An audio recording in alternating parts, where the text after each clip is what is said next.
Presiden ke-7 Republik Indonesia Joko Widodo memulai safari politiknya bersama PSI. Sementara itu Wakil Presiden Gibran Rakabuming gencar melakukan kunjungan kerja ke daerah-daerah. Dan yang terbaru mengajak sejumlah mahasiswa untuk meninjau program MBG di NTT serta berkunjung ke Papua, saudara. Apakah kegiatan yang dilakukan dua tokoh politik ini saling berkaitan? Apakah ini upaya untuk mengumpulkan dukungan untuk mengarungi Pilpres 2029 maupun Pileg 2029? Kita akan membahasnya bersama dengan sejumlah narasumber yang sudah hadir melalui sambungan Zoom, saudara.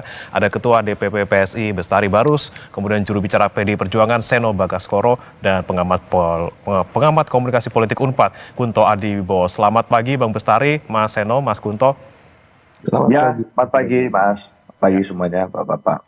Bang Bestari, saya mau ke Anda dulu nih. Sekarang lagi di Lampung juga Bang Bestari ikut Pak Jokowi. Oh iya. Bagaimana nih so far dari kemarin dan juga hari ini sambutannya dan juga kira-kira Pak Jokowi itu agendanya ngapain aja sih Bang Bestari? Saya kira terutama kepada Kompas, tapi yang media online sudah berkali-kali saya sampaikan ya, tapi hari ini kita ulang nggak apa-apa. Pak Jokowi itu bersama PSI mengunjungi, menyambangi Rakorda Partai PSI Kabupaten Mesuji dan Tulang Bawang, serta kemudian mengadakan kirab budaya. Nah, ini dilakukan sebagai awal dari kunjungan beliau untuk menunaikan janji, janji bahwa akan mendatangi 38 provinsi, bahkan kabupaten kota, bahkan kecamatan, struktur kecamatan bila dibutuhkan. Saya kira itu saja ya. Agendanya hari kemarin adalah agenda partai dan satu agenda jumpa masyarakat yang mengundang itu dengan mengadakan kirab gitu, di wilayah Tulang Bawang. Oke, Bang Bestari, kalau untuk kunjungan ini sendiri, ini kan juga sudah berkali-kali mungkin disampaikan juga oleh Pak Jokowi dan juga Bang Bestari sendiri. Sebenarnya hanya untuk menyapa relawan saja atau sekaligus ini Bang Bestari untuk 2029, baik untuk parlemen maupun juga untuk Pilpres nanti? Iya. Kalaupun untuk hari ini adalah konsentrasi gini, banyak sekali kawan-kawan yang sudah di DPR, sudah bikin undang-undang, tapi tetap aja nggak paham bahwa mereka membuat, bahkan ikut membuat, mengawasi pembuatan undang-undang itu sampai kemudian menjadi undang-undang, bahwa kami punya, atau peraturan, kami punya kewajiban partai-partai yang belum lolos threshold ini untuk punya kewajiban untuk diverifikasi administrasi dan faktual gitu tahun 2027 bulan 6, sekitar bulan 6 begitu. Jadi ini harusnya mereka-mereka yang sudah di DPR sudah membuat undang-undangnya juga, mengawasi juga berjalannya itu undang-undang dan peraturan-peraturan itu paham gitu. Jadi tidak membodohi rakyat dengan statement-statement lucu yang seperti itu. Jadi murni tujuan hari ini adalah konsolidasi organisasi, dan kalaupun ada hal-hal lain di sana seperti menyapa masyarakat, ya itu sah-sah saja. Bukankah berkumpul bersarikat itu dilindungi undang-undang, dan mereka yang sudah di DPR juga yang bikin gitu. Jadi mereka bikin undang-undang, mereka sendiri yang repot dengan undang-undang itu, karena tidak mungkin mereka tidak bisa melakukan hal yang sama karena takut ewuh pakewuh gitu loh. Padahal yang nyata adalah bahkan mereka turun ke masyarakat mengkampanyekan partainya mulai dari selesai pemilu itu dengan model reses memakai uang negara. Ini kan yang perlu diketahui oleh masyarakat juga. Saya kira itu. Oke, baik. Saya ke Mas Seno. Mas Seno, dari PDIP sendiri melihatnya seperti apa? Ini safari Pak Jokowi sudah dimulai di Lampung. Apakah ini kemudian membuat PDIP juga gimana ya? Nggak mau curi start juga nih, ngikutin PSI juga? Enggak lah, kita biasa aja Mas. Itu kan hak konstitusional semua orang ya. Untuk melakukan apapun, ada hak politik. Mau ketemu rakyat sekarang, mau ketemu rakyat kapan, besok lusa, itu hak semua orang. Dan kami sangat menyadari itu adalah bagian dari konsekuensi berdemokrasi. Justru kalau kita bicara PDI Perjuangan, kami sendiri makin solid kok hari ini. Makin banyak orang yang bergabung dengan kami, anak-anak muda bergabung, dan kami sedang sibuk mengkonsolidasi itu di banyak tempat gitu. Justru kalau bicara ada partai-partai yang harusnya waspada itu bukan kami. Misalnya Pak Bestari ini kan bukan dari PDI Perjuangan sebelum bergabung dengan PSI. Artinya banyak partai-partai lain yang harusnya hari ini itu sedang ya melihat dan ikut mewaspadai ini. Jadi jangan cuma kita terus yang ditanyain soal kewaspadaan menghadapi apapun itu yang kaitannya dengan safari politik Pak Jokowi. Karena faktanya sampai hari ini belum ada, saya melihat ada tokoh prominent nasional PDI Perjuangan yang bisa diajak bergabung meskipun tawarannya macam-macam. Sehingga saya kira ini hal-hal yang biasa saja. Beliau mau melakukan apa silahkan. Tapi alangkah baiknya kalau kemudian bisa jujur saja ya menyampaikan kepada masyarakat bahwa memang ini adalah kegiatan politik. Toh sudah saat beliau turun ke Lampung kemarin juga sudah langsung pakai baju dengan badge logo partai. Artinya kalau dulu disampaikan bahwa oh ini ada masyarakat, ada apa segala macam, masih agak malu-malu gitu ya menyampaikan kalau ini kegiatan politik, harusnya jujur saja disampaikan sehingga jelas gitu loh bahwa ini ya memang konsolidasi partai politik. Kepentingan konsolidasi ya ending poinnya adalah 2029 dan 2029 ya pemilu gitu. Bahwa kemudian hari ini ada banyak isu politik yang menarik untuk ditanggapi, tentu masyarakat menunggu bahwa bagaimana gagasan dari Pak Jokowi soal itu. Ada banyak kan isu yang bisa ditanggapi gitu, soal bagaimana misalnya pasca ada penangkapan pimpinan MBG itu bagaimana mengevaluasi pemerintah. Soal bagaimana pasca misalnya ada 4 calon manajer KDNP yang meninggal dunia. Itu bagaimana kira-kira evaluasi yang ditawarkan oleh Pak Jokowi dan partai politik barunya. Itu kan hal-hal yang menarik untuk ditanggapi sebagai politik ide. Jadi bukan sekedar politik kekuasaan, tetapi lebih ke politik ide. Bagaimana misalnya kalau bicara beban fiskal, bagaimana konteks IKN hari ini yang statusnya itu hari ini masih ya kita masih abu-abu sekali melihatnya. Apakah memang akan betul itu akan bisa diteruskan total oleh pemerintahan hari ini atau bagaimana? Soal WUS dan kereta cepat misalnya di Bandung, itu yang kemarin sempat di banyak mata memandang ya, pasca beban fiskal utang kita juga membengkak dan lain sebagainya. Bagaimana kira-kiranya keluar dari lubang jarum ekonomi politik itu. Nah, hal-hal semacam ini ditunggu masyarakat, politik gagasan, politik ide. Jadi bukan sekedar politik sebagai suatu kemisteriusan gitu. Oh ini kesini karena apa ya menebak-nebak nanti rakyat. Oh kesini boleh saja ada permainan efek itu. Tetapi yang lebih menarik menurut saya hari ini di mata anak muda, justru apa gagasan yang ditawarkan, kebaruan semacam apa dan program seperti apa yang harusnya dibagikan ke masyarakat. Kami siap berlomba-lomba kalau dalam konteks itu. Saya kira itu. Oke, politik gagasan yang kemudian disoroti oleh PDIP gitu ya untuk bagaimana menjawab masalah negara saat ini. Saya ke Mas Kunto. Mas Kunto mungkin juga sempat beberapa kali di Kompas TV Anda juga menyampaikan pandangan Anda soal kunjungan Pak Jokowi saat ini ke Lampung begitu. Anda melihatnya ini memang lagi-lagi apakah curi start untuk 2029 dan ini juga lagi bareng-bareng juga nih paling tidak hampir dalam waktu bersamaan. Mas Gibran juga lagi ke daerah. Ada hubungannya nggak sih Mas? Ya, kalau ada hubungannya pasti ada hubungannya, Mas. Tapi kan sekali lagi tadi Pak Bestari Baru sudah mengatakan bahwa Pak Jokowi itu urgensinya verifikasi faktual, makanya perlu mengkonsolidasikan kader-kader PSI di daerah, gitu kan. Dan memang itu sangat urgent sih, Mas, kalau verifikasi faktual. Walaupun kan PSI sudah 2 kali ya ikut pemilu dan lolos verifikasi faktual. Harusnya yang ketiga ini bukan sesuatu yang sangat sulit dilakukan oleh PSI karena punya track record ikut pemilu 2 kali gitu. Dan kalau dengan Mas Gibran kan konteksnya mungkin lain ya Mas ya. Pak Jokowi dan Mas Kaisang lebih fokus ke PSI gitu kan. Makanya begitu mendarat langsung dari Solo pun sudah pakai baju PSI gitu kan. Dan secara terbuka menghadiri Rakorda ya Pak ya, di Pak Bestari ya. Di Mesuji ya, dan di beberapa daerah di Lampung yang itu jelas adalah kegiatan partai politik gitu kan.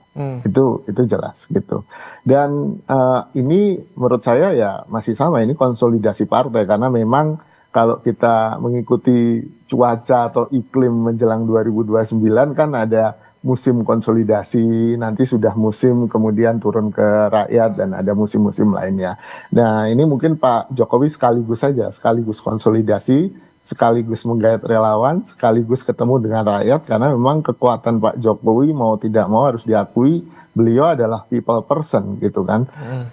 Bahkan sebelum melakukan safari ini tiap hari, hampir tiap hari di kediaman beliau di Solo selalu menerima tamu yang ratusan, bahkan sampai menurut catatan bisa sampai 1.000 orang satu hari kan itu untuk salaman dan berfoto bersama. Saya yakin tidak ada satu mantan presiden Indonesia pun yang pernah melakukan itu gitu, dan itu harus diakui sesuatu yang apa ya, orang atau masyarakat umum sangat merindukan untuk bisa bertemu mantan presiden, untuk sekedar bisa foto, untuk sekedar bisa salaman, dan itu membuat membekas di hati mereka. Dan menurut saya Pak Jokowi sangat pandai memanfaatkan itu.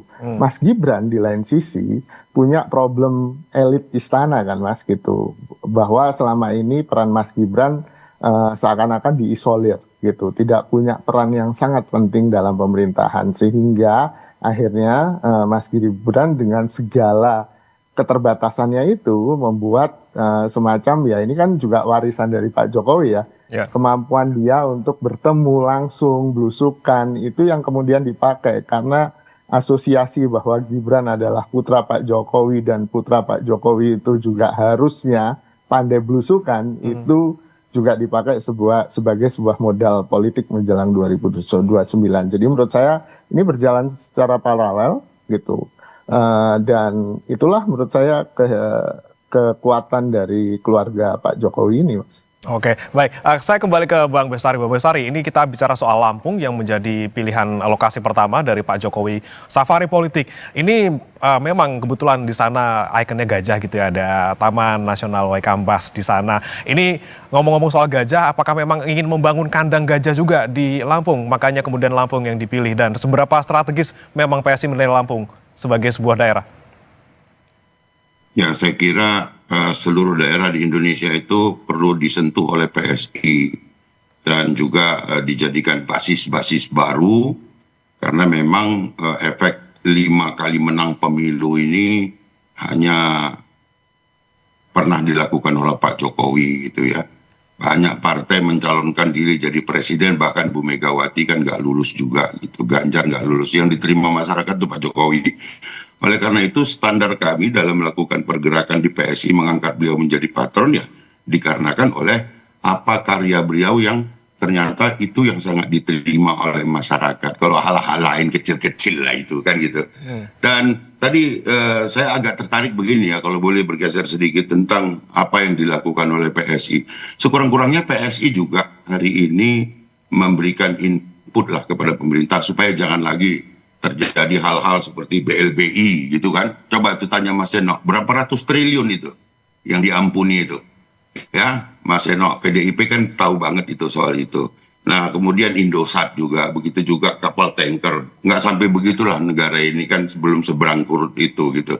Kami berusaha untuk konsisten ke depan ini menjaga aset negara lah. Jangan disia-siakan atau dihibahkan kepada mereka-mereka yang cuman mau praktek ambil untung. Nah, terkait juga dengan bagaimana cara berpartai, ya PDIP nggak usah ngajarin partai-partai lain, biarin saja PDIP dengan jalannya sendiri, kami dengan cara kami. Jangan kemudian merasa harus membuat standar, harus seperti ini, harus seperti itu. Tidak juga seperti itu. Kami tentu akan bertanya, apa memang yang sudah dibuat PDIP selama ini? Selain protes-protes dan lain sebagainya, kan begitu. Jadi mari dewasa. Khawatir, kecewa, cemas boleh.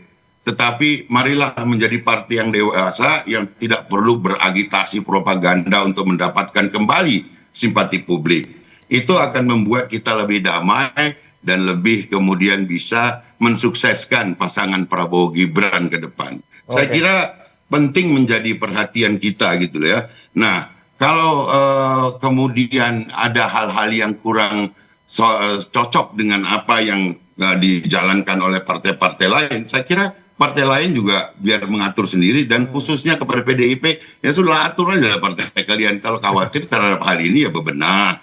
ya kan? Ikut juga turun ke bawah. Tapi kan memang sudah turun, tapi menggunakan anggaran rakyat dalam bentuk reses dan sebagainya. Oke. Saya kira Ya. mari kita sama-sama bijak di dalam menyikapi hal-hal yang menjadi privasi bagi partai-partai lain atau organisasi lain. Kita hargai, kita apresiasi. Mana yang kalian tidak suka ya jangan laksanakan. Dan mana yang kami harus laksanakan selama tidak memakai uang negara dan itu berjalan di atas undang-undang, ya nggak usah juga banyak komentar yang nggak berguna gitu menurut saya. Terima kasih. Baik, Mas Eno gimana Mas? Memang betul PDIP sedang khawatir dan bagaimana dengan memang caranya PSI yang seperti ini dengan belusukan dan juga cara-cara yang dilakukan oleh misalnya Pak Jokowi dan juga Mas Gibran?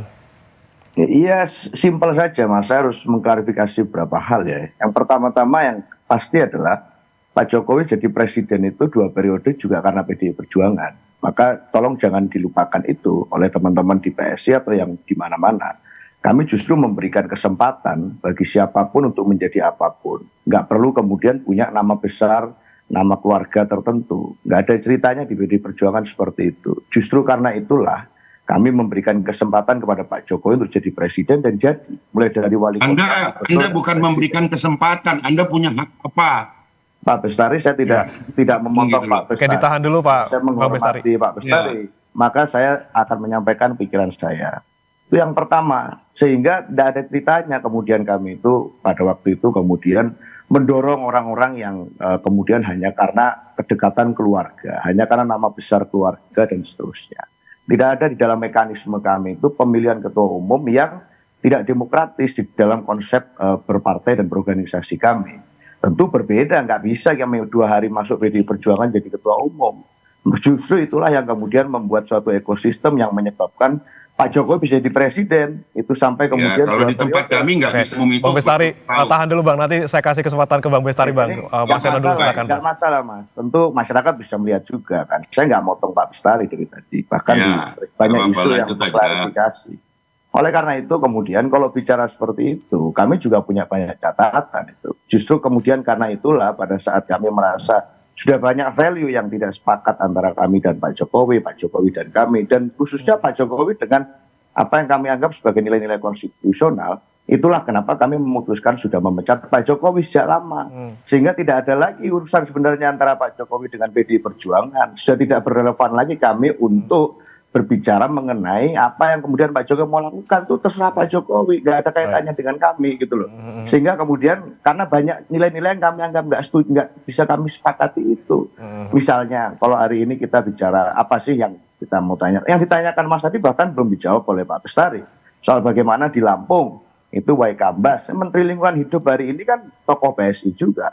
Bagaimana kemudian melihat maraknya fenomena deforestasi yang dikritik oleh banyak anak-anak muda di medsos di mana-mana. Bagaimana melihat konteks dalam misalnya penurunan kualitas ozon kita. Itu kan tanggung jawab menteri dari PSI. Menteri yang harusnya hari ini ada di garda terdepan untuk menjawab masalah itu. Kalau memang bicara Waikambas, bicara gajah, ya itu. Ini kan berbeda sekali misalnya dengan yang dilakukan oleh iklim politik dunia yang bergerak ke arah sana. Kita tidak lagi kemudian menggunakan politik masa lalu yang mengandalkan pada ekonomi ekstraktif yang merusak alam. Nah ini kan yang tidak dipikirkan dan tidak muncul gagasan itu di kami selama ini. Yang ada adalah ya sibuk menyerang kami, sibuk melakukan taunting politik pada kami, sibuk terus membawa kami, gitu, berharap kami akan terprovokasi. Tetapi kan selama ini kami tidak membalas itu dengan apa? Kami membalasnya dengan gagasan dan ide. Ayo kita bergerak ke politik ide, ayo kita bergerak ke politik yang berkelas, ayo kita bergerak ke politik yang menyelesaikan masalah, bukan menjadi bagian dari menambah masalah. Kalau kami di PDI Perjuangan, saya rasa sekarang fokus di situ, kami santai-santai saja, gitu loh Mas. Jadi kami anggap ya silakan saja, tapi nanti kan ini kan tadi sudah bisa dilihat oleh masyarakat. Saya kira itu. Sebelum saya ke Mas Kunto, saya ke Bang Bestari lagi nih. Bang Bestari silakan ditanggapi Bang. Mungkin ini kan hanya usul dari PDIP gitu untuk bisa melakukan politik gagasan. Ya saya kira saya singkat saja. Kalau ke Waikambas, persoalan-persoalan berpemerintahan gitu kaitannya dengan apa namanya katakanlah pekerjaan para kementerian, tentu harusnya PDIP ini lebih paham gitu. Karena mereka yang ada di dewan sana berkomunikasi gitu. Tapi kok melempar kepada masyarakat gitu, seakan-akan sudah menyerah dengan keadaannya, kemudian melemparkan ini menjadi isu masyarakat yang belum tentu valid gitu ya. Tapi itu pun nggak apa-apa lah kalau memang cuma tinggal segitu yang ada, ya sudah, asal berguna saja bagi manfaat dan bermanfaat bagi masyarakat ke depan, ya terima saja PDIP ini apa adanya, kan begitu ya. Nah kemudian kalau soal Waikambas dan kebetulan tadi kok ada sepertinya getar yang nyampe gitu ya. Memang kita ini lagi persiapan mau perjalanan ke Waikambas juga gitu. Dan kita mau melihat ada apa di sana. Di sana nanti akan ada beberapa kegiatan ya, penerimaan gelar bahkan kehormatan dari Waikambas gitu. Nanti kita coba lihat apa yang disampaikan PDIP ini apakah benar ada di sana seperti itu ya, ketimbang ngomongnya di udara begini tapi di DPR tidak bicara apa-apa. Seharusnya itu yang lebih dipertajam ya Mas Seno, partainya lebih matang, lebih dewasa lagi menghadapi persoalan bangsa. Saya kira itu. Baik. Saya ke Mas Kunto. Mas Kunto, Anda melihat tadi pernyataan dari Mas Seno maupun Bang Bestari. Ini sebenarnya cara-cara politik seperti apa sih yang saat ini masih efektif gitu untuk masyarakat, terutama di kondisi negara yang sedang seperti ini gitu ya. Lagi-lagi apakah hanya dengan belusukan-belusukan saja, dengan konsolidasi, dengan menyapa masyarakat, atau ya tadi dengan caranya PDIP, dengan menyampaikan gagasan politik yang mungkin bisa memberikan solusi buat negara? Kalau di elektoral kan secara sederhana ada dua hal ya Mas ya. Yang pertama adalah persuasi, dan itu dilakukan dengan kampanye, dengan belusukan, dengan adu gagasan atau adu ide gitu. Dan yang kedua adalah mobilisasi. Mobilisasi itu membuat orang yang sudah terpikat hatinya pada partai atau calon tertentu untuk mau datang ke TPS dan benar-benar menyoblos orang itu. Nah ini kan dua hal ini yang sekarang sedang dikerjakan, tentu yang persuasi ini gitu kan, yang komunikasi politik yang lebih ke persuasif. Dan menurut saya ada banyak strategi, ada banyak taktik untuk persuasi. Salah satunya kan dilakukan oleh Pak Jokowi dan PSI ini untuk kemudian turun pertama kali, karena dalam komunikasi politik dan komunikasi pada umumnya ada yang namanya primacy effect. Primacy effect itu atau efek yang dimana pesan pertama lah yang akan diingat oleh orang gitu. Dan ini kan berlomba-lomba kan untuk jadi yang pertama supaya lebih diingat. Cuma kalau waktunya lama gitu kan, sampai 2029 kan masih ada ya 2,5-3 tahun lagi. Ini yang perlu kemudian terus diisi terus gitu. Nggak cukup yang pertama saja, tapi terus diisi supaya nggak juga dimasuki oleh yang lain kan gitu persuasinya. Dan menurut saya ini masih jadi ya masing-masing ceruk pemilih punya preferensi masing-masing kan Mas. Dan menurut saya mungkin Pak Jokowi dan PSI sudah memetakan bahwa di Lampung karena banyak transmigran, banyak juga pemilih yang sukunya dari Jawa gitu kan, punya kedekatan dan punya preferensi belusukan gitu, melihat calon-calon untuk belusukan itu dianggap lebih pas gitu kan. Beda lagi nanti di Jawa Barat kan kita lihat, saya belum tahu di Jawa Barat akan kemana, karena Jawa Barat juga sangat beragam kan daerahnya. Mungkin Jawa Barat bagian timur akan berbeda dengan Jawa Barat bagian barat dan segala macamnya. Nah itu menurut saya butuh pemetaan yang bagus, dan apa yang dilakukan Pak Jokowi kan salah satu usaha. Partai-partai lain tentu masih punya sistemnya masing-masing dan punya targetnya masing-masing gitu kan. Yang kemudian kalaupun nggak merasa khawatir atau merasa khawatir dengan gerakan yang dilakukan oleh Pak Jokowi dan PSI, ya ini yang harus dipertimbangkan ya tadi, apakah pemetaannya udah bagus, apakah juga sudah taktik-taktik yang dipersiapkan sudah pas gitu kan. Ini yang kemudian akan dibuktikan nanti kan Mas. Gitu. Oke, baik. Saya ke Mas Seno. Mas Seno, ini kan Lampung lagi-lagi nih tempat pertama yang dipilih oleh Pak Jokowi untuk safari politik. Mungkin untuk soal kader-kader, pasti PDIP solid tadi seperti kata Mas Seno gitu ya. Belum ada partai ataupun kader yang berpindah dari PDIP mungkin ke PSI. Nah, tapi kalau untuk dukungan relawan seperti apa ataupun dukungan masyarakat, Mas Seno, apakah kemudian PDIP juga sudah mengantisipasi hal ini? Ya tentu terlalu dini untuk membicarakan itu ya Mas, karena pemilunya kan masih jauh. Yang dalam pikiran kami itu ya pemilu masih jauh, hari ini fokus kerja untuk rakyat saja di pos masing-masing. Semua yang bisa turun untuk bekerja untuk rakyat turun. Bencana di Sumatera kemarin kami turun sangat aktif dan banyak sekali yang datang ke sana selama berbulan-bulan.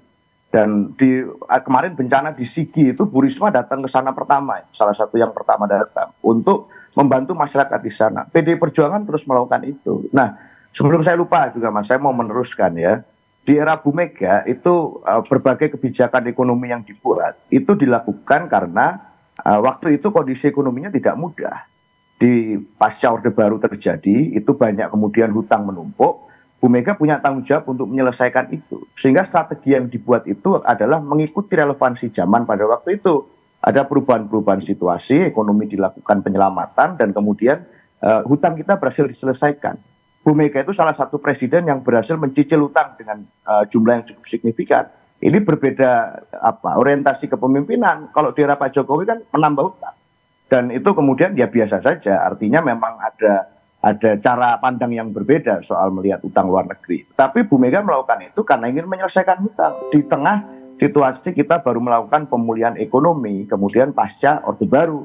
Itu yang pertama. Sehingga masyarakat juga sudah sangat paham. Sekarang itu segala macam kanal informasi juga sudah terbuka. Orang sudah melihat bagaimana Bu Mega menjadi champion misalnya melawan deforestasi dan melawan sawit misalnya di era kepemimpinan beliau. Itu nggak ada alih fungsi lahan yang sedemikian membabi buta, yang melakukan pembalakan, mengubah berbagai fungsi serapan air, itu tidak dilakukan di era Bu Mega.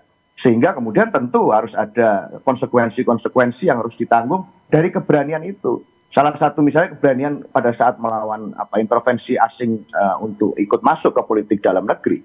Dalam contoh misalnya menyerahkan warga negara Indonesia kepada pengadilan dari negara lain yang mau melakukan intervensi, itu Bu Mega menolak itu. Sehingga tentu ada intervensi luar biasa. Bu Mega menolak menggunakan bansos, Bu Mega menolak menggunakan perangkat negara untuk kemudian memenangkan pemilu. Bu Mega tidak menggunakan aparat negara, diakui oleh semua tokoh yang ikut pemilu pada waktu itu. Nggak menggunakan aparat. TNI Polri dijaga netralitasnya karena kita paham posisinya yang terhormat di sejarah Republik ini. Itu tidak digunakan untuk mendorong orang untuk memilih calon-calon tertentu. Meskipun Bu Mega incumbent pada waktu itu bisa melakukan pengerahan, itu tidak dilakukan. Justru karena itulah beliau menjadi negarawan yang kami banggakan. Justru itulah kenapa banyak masyarakat bersimpati pada beliau, karena itu. Bahwa itu punya harga yang harus dibayar secara elektoral. Buat kami itu bukan kekalahan. Itu namanya adalah bukti sejarah.